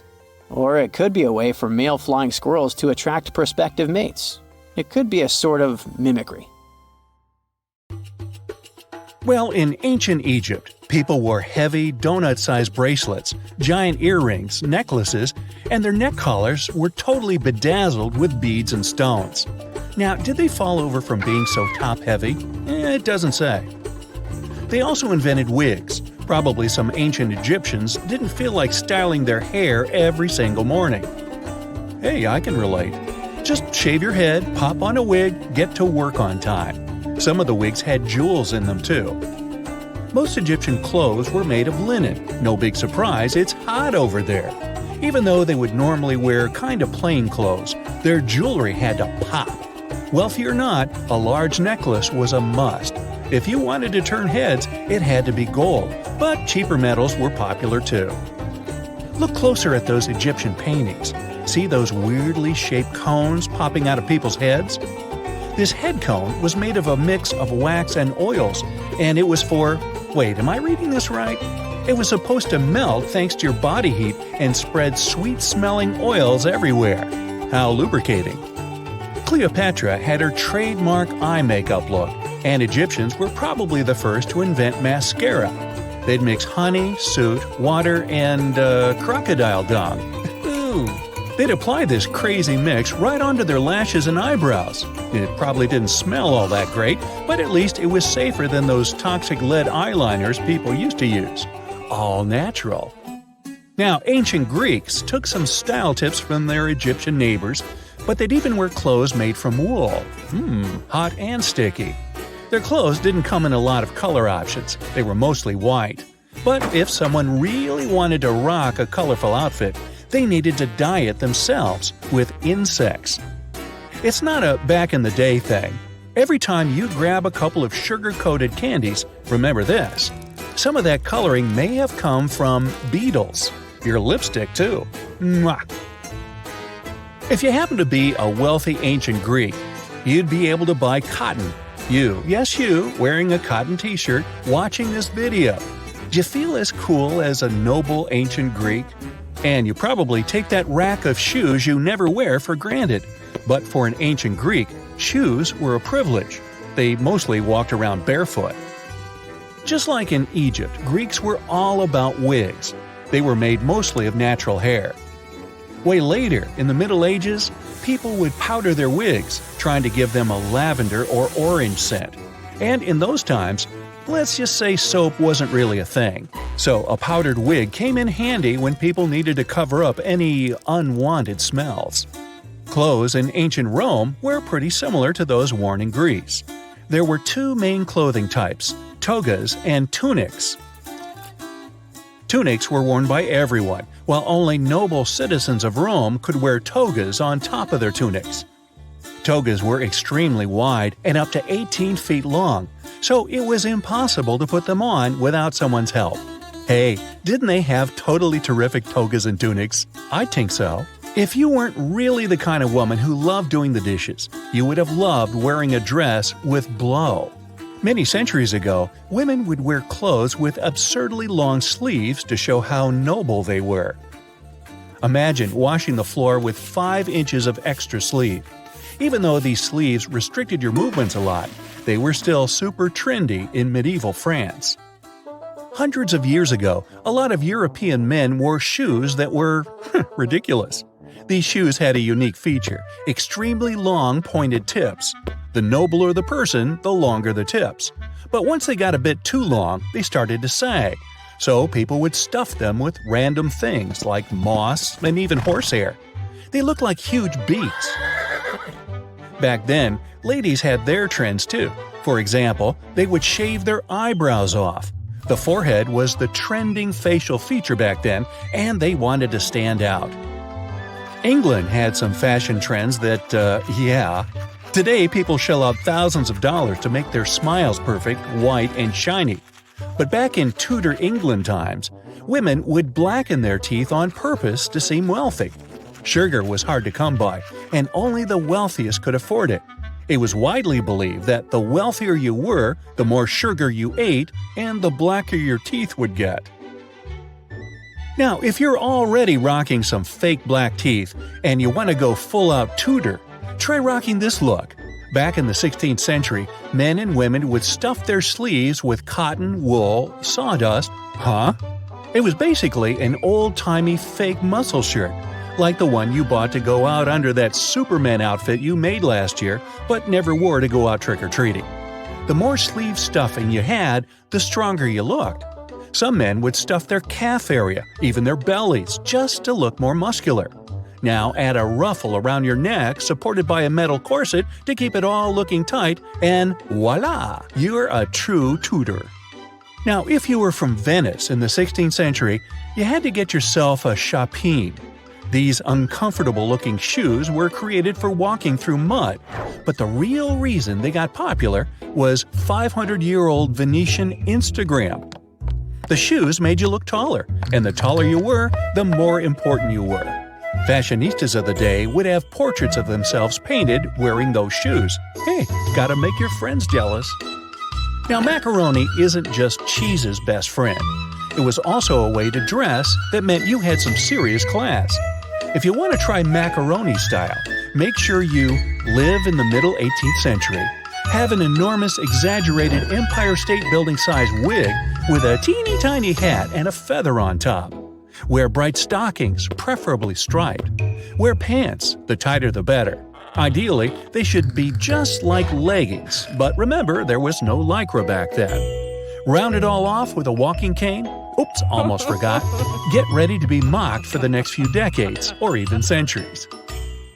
Hey, if you're humming Yankee Doodle to yourself right about now, you get it. In the 19th century, things did not get even a little bit less crazy. Excessively large ruffled dresses were hot, and by hot I mean they used to catch on fire all the time. Tests revealed that that type of dress could burn to ash in under a minute. Ruthless. Socks were made with aniline, which, just like it sounds, can be pretty bad for you. They use mercury too. Hats were made of fur, and hat makers would use mercury to stick the fur together to make felt. People who wore them inhaled toxic gases. Another toxic ingredient, because two just wasn't enough, was arsenic. In Victorian England, green clothing was achieved by long chemical treatments with large amounts of toxic dye. Green dresses were extremely pricey, so at least not everyone was getting exposed to it. To complete the look, stylists recommend dyeing your hair chestnut brown, the hottest color of the era. Sulfuric acid worked best and could turn even the blackest hair lighter. So, to recap, they used to put toxins and poisons all over themselves. On purpose. Victorian women wore dresses that made it almost impossible to sit or walk. They wore crazy heavy crinolines, basically a cage you wear to make your dress look bigger, and metal corsets with horsehair stuffing. Victorian men didn't have it much better. They would pin starched, unbendable collars to their shirts, and things could get pretty serious if you accidentally fell asleep wearing them. It's the 19th century in the USA, and they're using arsenic in their cosmetics. Manufacturers would add it to wafers, promising that their product would help get rid of any facial imperfections. The amount of arsenic they added did help clear the skin and make it paler, but veggies and fruit would have done the same job without being so dreadful for you. Radioactive cream didn't sound wild at all at the beginning of the 20th century. This radium-rich product was supposed to wipe away all your wrinkles and make anyone who used it look at least 20 years younger. Is this where the term "she has that healthy glow" comes from? Maybe the worst early 20th century fashion trend was the hobble skirt. It was designed to keep your legs almost tied together. They thought it would make your legs thinner. They were also a great way to cut costs by using less fabric. Wow, the things we've done for fashion. In February 1961, 3 adventurous rock lovers were searching for geodes near Olancha, California. They took one of their findings home and studied it because it looked pretty unusual. They managed to cut through the matrix and discovered something unexpected inside. Instead of the usual mineral formations, it had a cylindrical object resembling porcelain inside. There was a metal shaft at its center, and around it, a hexagonal sheath made of copper and some unidentified substance. Its discoverers were hoping they had found an example of some unknown technology from 500,000 years ago. It could be proof that there was a hyper-advanced ancient civilization like Atlantis, or that time travel was real. Maybe someone came all the way from the future and accidentally dropped the item. Or maybe some intelligent extraterrestrial beings brought it when visiting Earth. If any of these theories were true, it would mean that scientists have to completely rewrite all human history as we know it. But not everyone shared the excitement, and truth seekers and alternative archaeology circles were trying to solve the mystery of the so-called Koso artifact until the late 90s with theories and debates. Then a group of skeptics took images and x-rays of the discovery and showed them to spark plug collectors. They have identified the artifact as a spark plug with corroded metal components from the 1920s and not ancient technology at all. Almost 20 years later, one of the co-discoverers of the artifact agreed to take it for inspection at the University of Washington. They officially confirmed it was a 1920s-era champion spark plug. And the stone matrix containing the artifact wasn't a geode, but a concretion. Those can form because of natural processes over decades or years, but not millennia. The Koso artifact is a good example of an out-of-place artifact, which is a thing in pseudo-archaeology.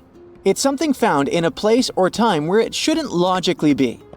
These artifacts seem too advanced for the time period they're found in. They could also mean human activity existed when humans weren't supposed to be around. The Baghdad Battery is another example of such an artifact.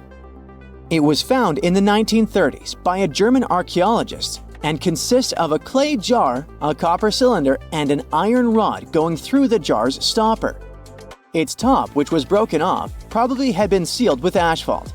Its discoverer noticed that it had two different metals and possibly an electrolyte, which are key components of a battery. There are no ancient writings to support this theory, but when scientists ran tests and filled it with an ionic solution like vinegar or wine, it showed that it could conduct electricity. If it really was a battery from 2,000 years ago, it might have been used in ancient medical practices, or even embedded in statues to make it look like they were buzzing to impress people. Kionich, who found it, believed it was used for electroplating, a process for coating metals. Even if it was used as a battery, the Baghdad artifact could only produce a small amount of energy, around 1 volt of electricity. So, some people believe it was used as a storage container for sacred scrolls. Back in the 1930s, a couple stumbled upon something strange while walking along Red Creek in London, Texas. It was a piece of wood sticking out of what looked like an ancient rock formation. Around a decade later, their son, who was really curious to find out its secret, decided to crack open the rock and found a surprisingly modern hammer inside. This discovery caught the attention of Carl Bau, a young Earth creationist who claimed the rock surrounding the hammer dated back to the Cretaceous period. He saw it as evidence against evolutionary theory. After some investigation, scientists proved that the rock was not as ancient as it seemed. Geological processes have just encased the modern hammer over time, so it wasn't evidence of humans coexisting with dinosaurs like the Flintstones, as some hoped. It was just a case of a miner dropping his hammer centuries ago and nature doing its thing. A Chinese archaeologist supposedly stumbled upon some caves that seemed to serve as a burial ground for small beings with big, oval heads. Alongside these remains, there was rock art depicting figures with round helmets, the sun, the moon, the earth, and stars connected by groups of pea-sized dots. They also found over 700 mysterious stone discs etched with spiral grooves. Things got even weirder when these discs were sent to a Chinese professor who claimed the grooves were actually written characters. According to his translation, the discs told the tale of Dropa visitors from another planet who had crashed their spaceship on Earth about 12,000 years ago and had tried to live among us until they were hunted down by locals. But there's no concrete evidence that any of this actually happened. The story was first published back in the 1960s in a couple of articles, but it all seemed a bit fishy. None of the people involved, the archaeologist, the professor, or even the university they supposedly worked at, seemed to have left any trace in the records. And while there is a group in Tibet called the Dropka, they're fully human, not extraterrestrial visitors, and there's no solid proof that the Dropa stones exist at all. In a remote part of China, there are some bizarre pipe-like formations known as the Beigan pipes. A local explorer found them back in 1996, protruding from Mount Beigan and along the shores of Tosan Lake nearby. Some people thought they were the work of ancient guests from other planets. When samples of the pipe material were tested, they contained mostly common minerals, but there was a mysterious 8% of unknown stuff. Special testing revealed that these pipes had been there before humans. Chinese geologists later visited the site and suggested that these pipes were formed naturally over time. It could be sediment piling up in the fissures in the earth, or even fossilized tree roots from the area's lush past, but it's not certain. There's a mysterious terracotta head in Mexico with a hard-to-pronounce name, discovered back in the 1930s during a burial excavation. This head looked a lot like fancy Roman statues, so it wasn't clear what it was doing in Mexico. For some reason, the discoverer kept it secret for several decades. The head was found in a pyramid with 3 floors about 40 miles from Mexico City, alongside gold, copper, and pottery. Some argue that if this head really is many centuries old, it could mean the Romans or some other civilization had made it to Mesoamerica before Columbus did. There are also drift voyage theories mentioning a shipwreck after which some artifacts and survivors made it ashore. Some suggest that this figurine head was a little souvenir brought over by the Vikings. But there's no solid archaeological proof of the Vikings meeting the folks in Mesoamerica. There are some artifacts floating around, but none of them have been stamped as undeniable evidence of pre-Columbian contact, so the mystery of how this head ended up where it did remains unsolved. While digging a trench along a river in Romania, workers found a wedge, which is now famous as the aluminum wedge of Ajud, or the object of Ajud. Right next to it, there were some mastodon bones. Those distant relatives of elephants lived 11,000 years ago, so the wedge is probably of the same age. The cool part is that it's made of aluminum, a metal not even discovered until the 1800s. This material requires serious heat to produce. The wedge is also covered in a thick layer of oxide that's been sitting there for hundreds of years.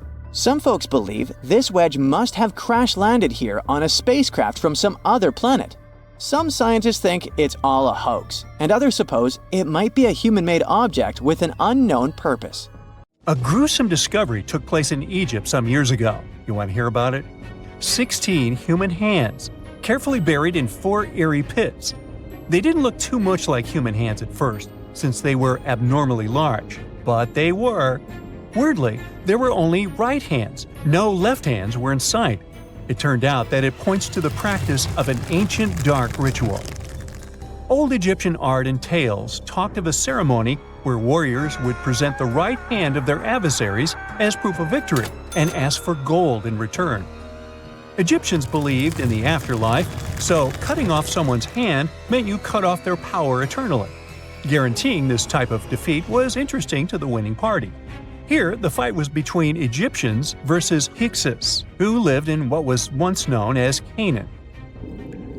Egypt has always been the center of some history-changing findings, and some time ago, this papyrus was found. If we stretched it open, it would be just a tad bigger than the height of a skyscraper. The world's tiniest skyscraper, which is located in Wichita Falls, Texas. When humans didn't write on their notes app, they wrote on this thing, made from the medulla of a papyrus plant. Around 2,000 years ago, ancient Egyptians wrote something reminiscent of a book where they describe most of their funerary traditions and their visions of the afterlife. It's considered one of the most important texts from ancient Egypt and is still sold in bookstores to this day. This ancient manuscript was unearthed from a chamber located just south of the Pyramid of Djoser, located in Saqqara. Oh yes, Djoser is the oldest pyramid in Egypt and not the Giza pyramids like most people think. So recently, the site of Saqqara buzzed with excited archaeologists who probably found one of Egypt's oldest complete mummies. They believe that this beautiful and well-preserved mummy was that of a wealthy man. He was discovered in a deep shaft, covered in layers of gold leaves. There are many symbols that show he was an important and wealthy man, like the band he wore on his head, the bracelet on his chest, and the fact that he was embalmed with a tunic, which was reserved for Egypt's finest. The most exciting part of the entire discovery was finding the resting place sealed with mortar, just as the ancient Egyptians had left it 4,300 years ago. Now this may sound weird, but back in 2008, archaeologists discovered a missing pyramid. Now it went missing because it deteriorated over the span of 4,000 years. Today, you can only see its base. It was a pretty important site back in ancient times. It is said that around the area of the pyramid, the ancients hosted a special type of ceremony where high priests would carry mummified remains of sacred bulls. Now, here's a fun fact. Ancient Egyptians believed that Apis bulls were earthly incarnations of the city deity of Memphis and was connected to rites of fertility. It wasn't just any Apis bull, though. They needed to be all black, with a single white mark between its horns and a bunch of very specific characteristics. They were selected by the local priests and honored until they passed away. After that, they were mummified and buried in underground galleries. Meanwhile, this missing pyramid sort of disappeared around the 1800s. It was a German archaeologist who first found it in the village of Saqqara. He called it the Headless Pyramid when he first found it. But then, years after the official discovery, the desert sand came along and covered the whole thing. There were some excavations between the 19th and 20th centuries, but they weren't too systematic. That's why scientists were so thrilled when they dug an entire pyramid's base after removing the 25-foot mound of sand that was covering it. Oh, and it turns out American archaeologists are excavating a cemetery in Egypt that could contain over 1 million mummified bodies. So far, archaeologists have dug around 1,700 mummies. One of the main differences from other classic Egyptian mummies is that these people weren't kings and pharaohs. They were commoners that most likely lived about 1,500 years ago, when Egypt was controlled by the Roman and Byzantine empires. The name of the cemetery is cool, though, the Way of the Water Buffalo, just in case you want to check it out on your next trip. Other than bulls and buffaloes, ancient Egyptians also liked baboons. Are you seeing a pattern here? In the beginning of the 20th century, archaeologists discovered a site filled with mummified baboons in a place called, guess what? The Valley of Monkeys. An animal wouldn't have been mummified if it wasn't considered important. Certain animals were more important than others, since they were linked to specific deities. Jackals were connected to Anubis, the ancient god of the afterlife, and cats were likened to the female deity Bastet. Baboons were a pretty big deal, since they were believed to be connected to Thoth, the deity of wisdom and advisor to Ra, one of Egypt's supreme deities. The archaeologists who studied these animals weren't too happy. They think these baboons were kept inside and were deprived of sunlight for most of their lives. They had extreme vitamin D deficiencies and they were poorly fed. Maybe Thoth got angry with these baboon keepers. Just a guess. Since there's never a boring day for archaeologists in Egypt, they also found human mummies with golden tongues. Since Egyptians were all about the afterlife, they believed that golden tongues might help a person speak once they pass to the other side. I mean, it's a long shot, but hey, why not? Some of these mummies were placed in wooden coffins with goods, such as necklaces, pottery, golden artifacts in the shape of lotus flowers and scarab beetles, and iPhones. Just kidding. A new temple was also unearthed recently in Egypt. Scientists believe it was dedicated to honor Zeus Cassios.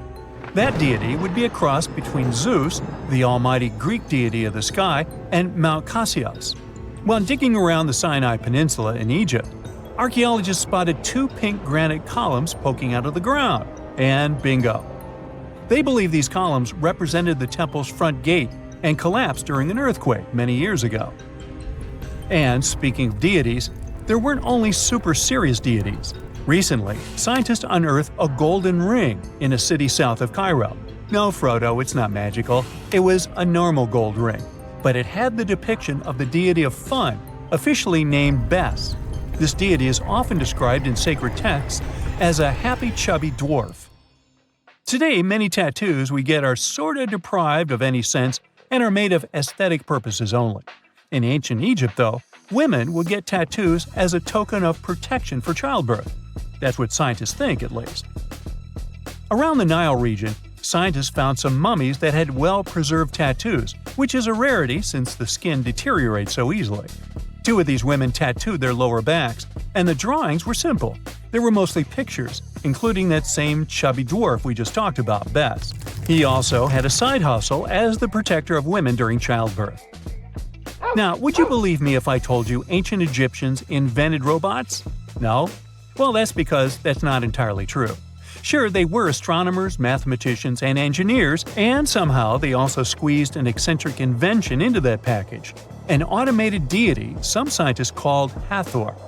This wooden statue had been in the Metropolitan Museum of Art for years before someone noticed its secret. With the help of an X-ray machine, specialists discovered a mechanical operating system inside it. The pulley-like axis goes from the statue's shoulder to her left leg.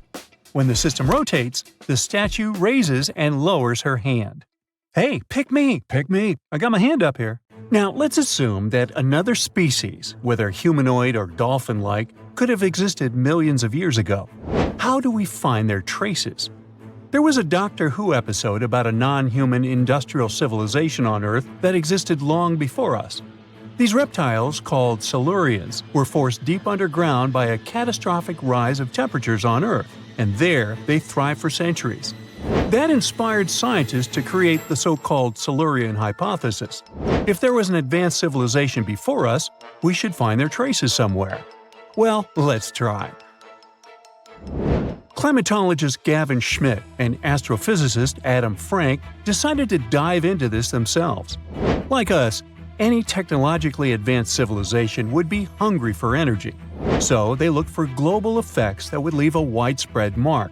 For example, hints of large-scale industrial processes, like plants and factories, and their leftovers. Then comes the question of how long these civilizations would last. If they existed for a long time, we should look for long-lasting signs, like residues from burning fossil fuels, mass extinctions, synthetic chemicals not found in nature, and even traces of nuclear fission. Basically, we should search for the same kinds of things that humans are currently leaving behind as evidence of our activities. Unfortunately, this evidence isn't that easy to find. Let's imagine an unsettling scenario if humanity suddenly disappeared. Even though it seems like we've left a lot of changes on our planet, the future civilization millions of years from now would struggle to find any remnants of our existence. Why? Well, our planet has existed for 4.5 billion years. Complex life on Earth has existed for more than 400 million years. Compared to that, our industrial period only lasted around 300 years, and we haven't left any significant traces. Our record of Earth's history is full of gaps, especially the further back you look. The fossil record captures only some things, being very selective and incomplete. On average, one fossil emerges every 10,000 years, and dinosaur footprints are even rarer. Mountains rise, oceans change, and plate tectonics can easily wipe out evidence of entire civilizations. After a couple of million years, chances are any physical signs of a civilization would disappear.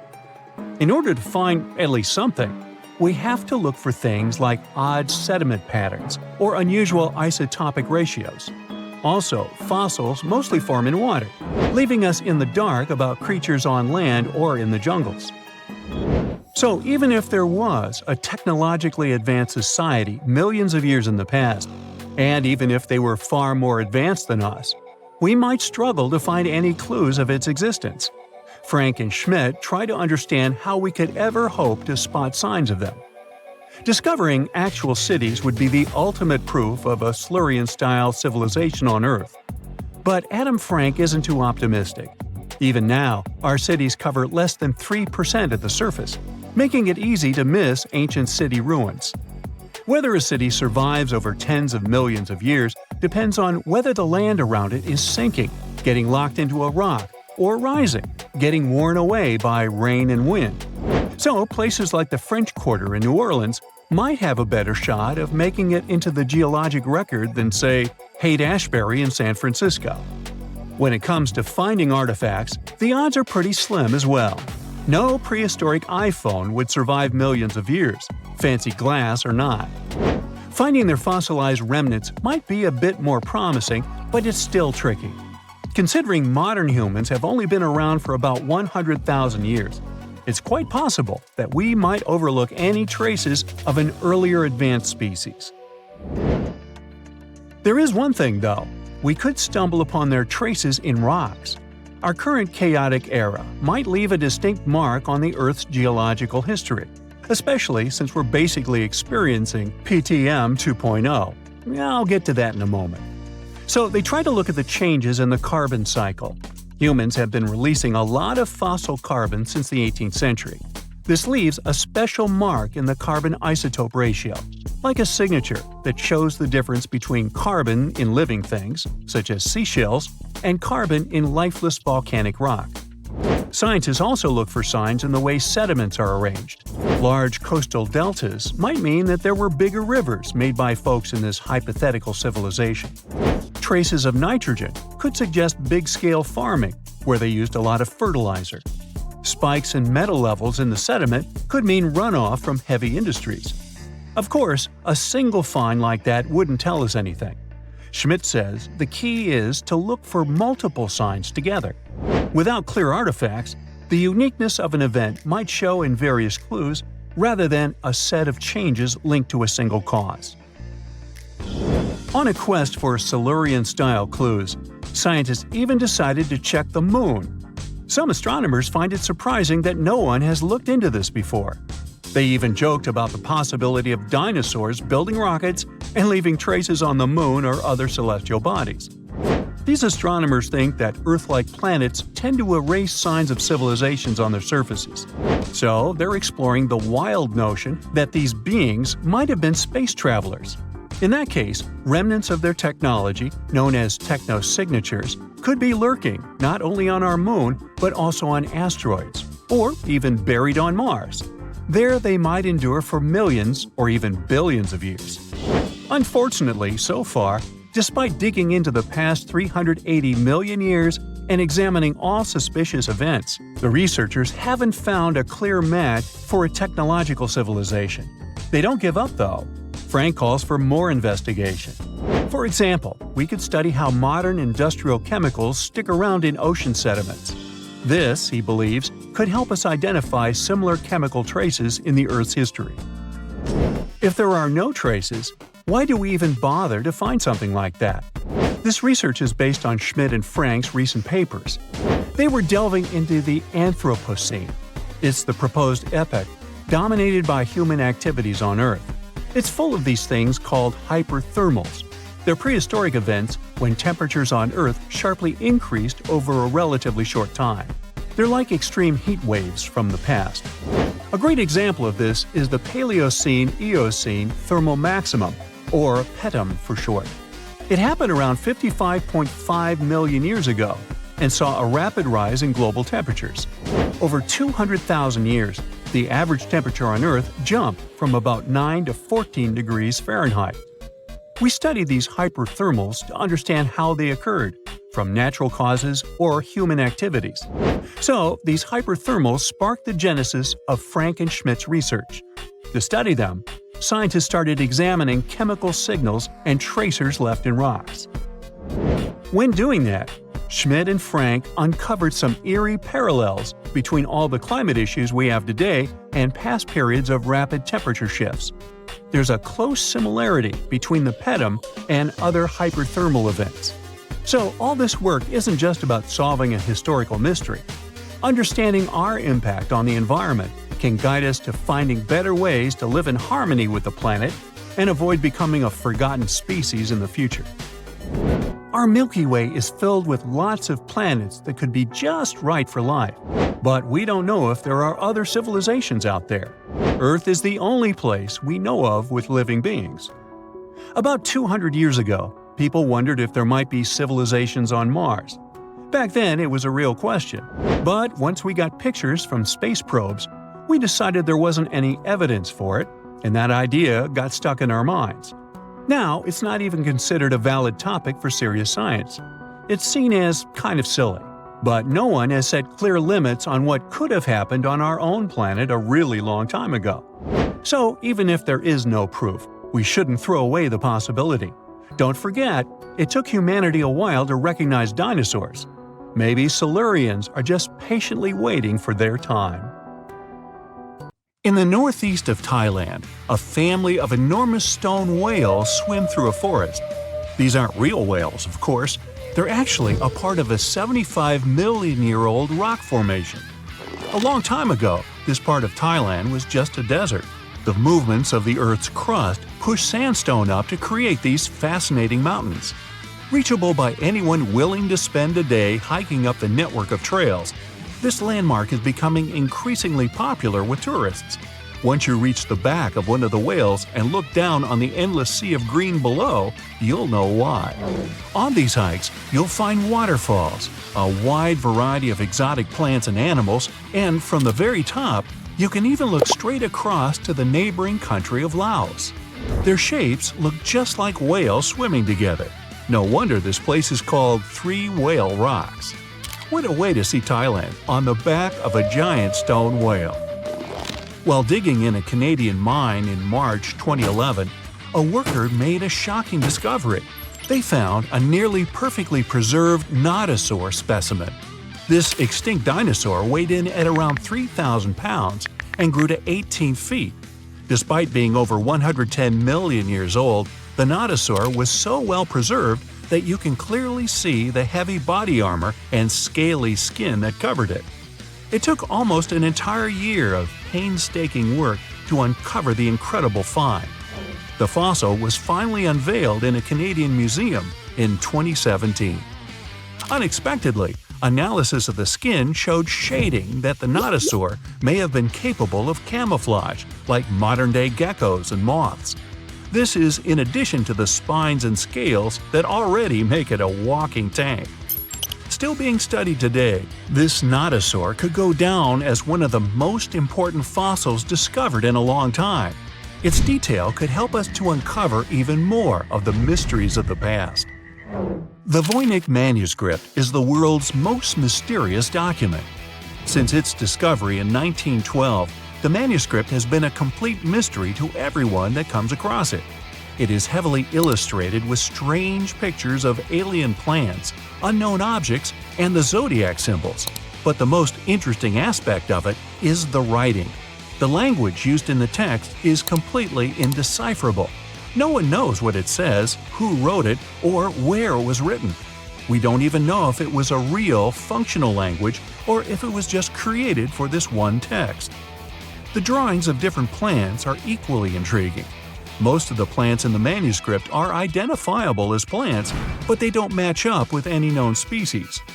A professor of applied linguistics in England claimed to have deciphered some of the characters in the book, but we haven't managed to uncover any more information about this mysterious text. If you're ever going to head down under, don't forget to pay a visit to the Mystery Craters in Queensland. Halfway between Bundaberg and Gingin is one of Australia's most baffling finds, and that's saying quite a lot for Oz. In 1971, the site belonged to a farmer growing zucchini and potatoes.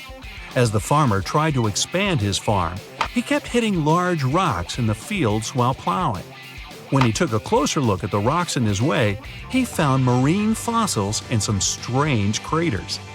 The farmer passed his finds on to geology professors, who set out to research the formations.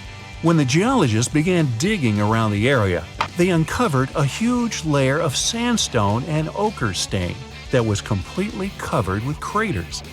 There were 35 craters in total, and the layer of rock is estimated to be around 25 million years old. The scientists studying this mystery believe that hot springs, former ocean activity, and meteors are the prime suspects behind the craters. And I'd like to know about the characters who named those towns Bundaberg and Gingin. What fun names! Now, the Antikythera mechanism is an ancient computer of sorts that's still baffling scientists with its extraordinary design. Around 2,000 years ago, a Greek ship sank off the coast of the island of Antikythera. The wreckage was discovered in 1900, and divers salvaged some of its ancient artifacts. When archaeologists started sorting out the discoveries from the wreckage, they came across an object that didn't seem to fit with anything else. The wreckage was ancient, but they found an incredible device that seemed far too technologically advanced. The machine functioned as a calculator, allowing its user to follow time, the movement of stars, eclipses, moon phases, and even countdowns to events like the Olympics with amazing precision. This level of technology is almost impossible to explain coming from an ancient Greek wreckage. No mechanism would come close to the machine until the 14th century, when geared clocks began to be built in Europe. How was the device, created so long ago, 1,400 years before its time? Could the sinking of the Antikythera and the loss of the calculator have held the development of technology back by hundreds of years? Meanwhile, the Caucasus Mountains near the Black Sea are one of the few areas of Europe that haven't experienced much human impact, even though most white-skinned people in the world are referred to as Caucasians. Despite this, archaeologists have found many ancient megalithic structures in the area. The house-like structures, known as dolmens, contain jewelry, bronze tools, and assorted pottery. Archaeologists don't know who built them, why they built them, or what their true purpose is. The stones were either two stones held together by a large stone as a roof, or smaller stones stacked as walls with a hole only on one side. There have even been stone plugs found that to seal whatever is inside. What's even stranger about these stone formations is that they aren't just found in the Caucasus. They're found all over the planet, in Australia, South Korea, Colombia, Africa, and even France. Their purpose is unknown, so all scientists can do is speculate. The discovery of the tomb of the first emperor of China in 1974 is well documented. Who could forget the finding of 8,000 terracotta warriors protecting the entrance? Most of the statues are warriors, each with their own unique facial expressions. There are even full-size terracotta horses and chariots too, just for extra protection. What isn't well known is that some areas of the tomb haven't ever been entered yet.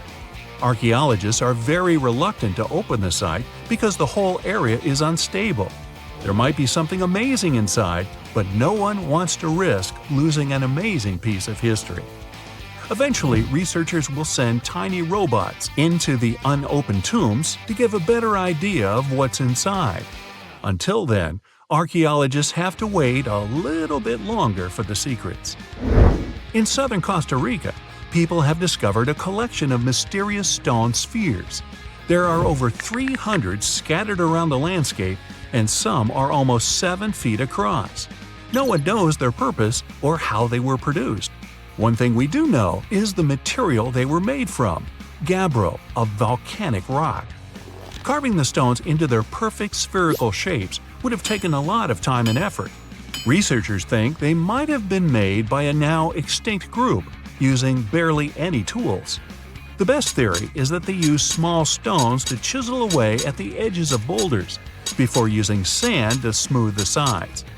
Some think that they may have an astronomical purpose, or even used as markers to point the way towards something, but no one knows anymore.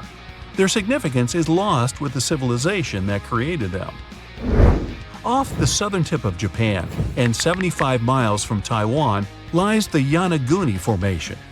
A local diver first noticed these formations in 1986 while searching for new dive sites to take tourists. Seeing the large steps that resembled a pyramid, he thought he discovered an underwater city. Some archaeologists believe that the structures could have been signs of a fabled Pacific civilization, like Atlantis, that vanished beneath the waves thousands of years ago.